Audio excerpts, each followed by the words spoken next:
Assalamualaikum warahmatullahi wabarakatuh.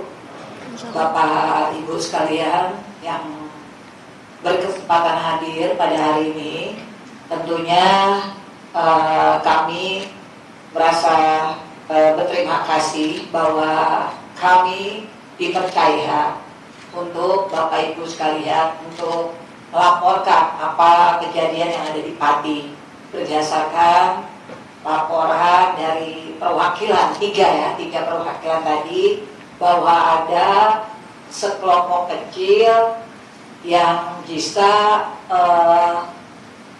yang bisa membuat konotasi terhadap daerah Pati, sehingga harapan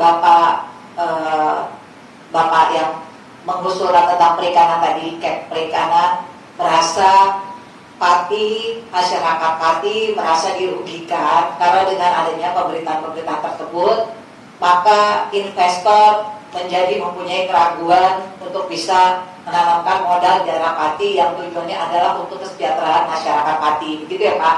Maksudnya ya.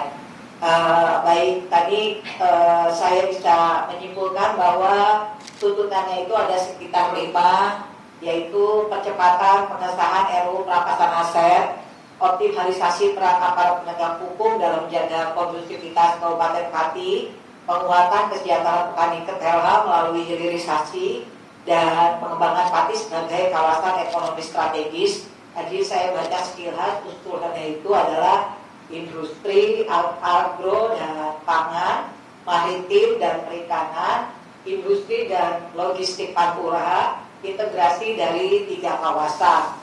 Dan yang terakhir adalah penguatan pers dan tata kelola informasi digital. Kalau mungkin Pak Cucun, untuk percepatan pengesahan RUU perampasan aset, saat ini di Komisi 3 memang mereka sedang mendengarkan dari banyak RDPU untuk meaningful participation, karena RUU ini juga ada sedikit tricky situation. Jangan sampai ketika undang-undang ini jadi, itu juga menjadi alat pukul bagi rezim yang berkuasa. Jadi kan kita harus membuat undang-undang itu yang setara antara masyarakat dengan penguasa.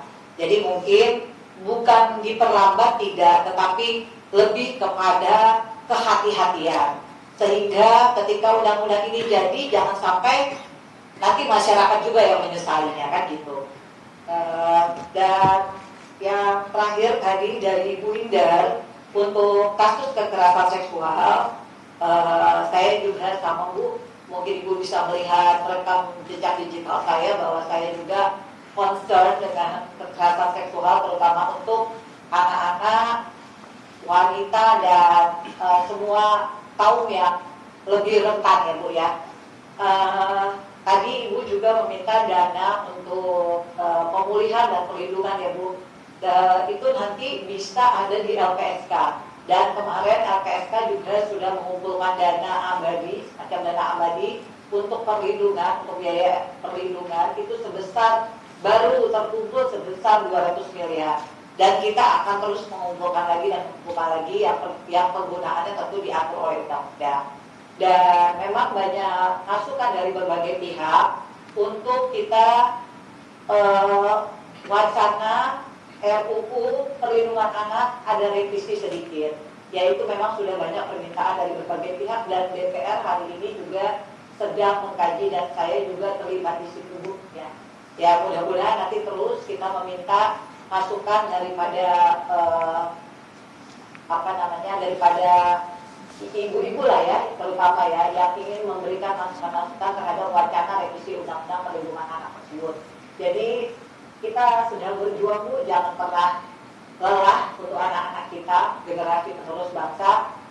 Insya Allah kita sama-sama. Dan saya juga mengawal ini bukan karena kewajiban, tapi dari hati saya sebagai seorang wanita, seorang anggota DPR, seorang ibu dan seorang manusia.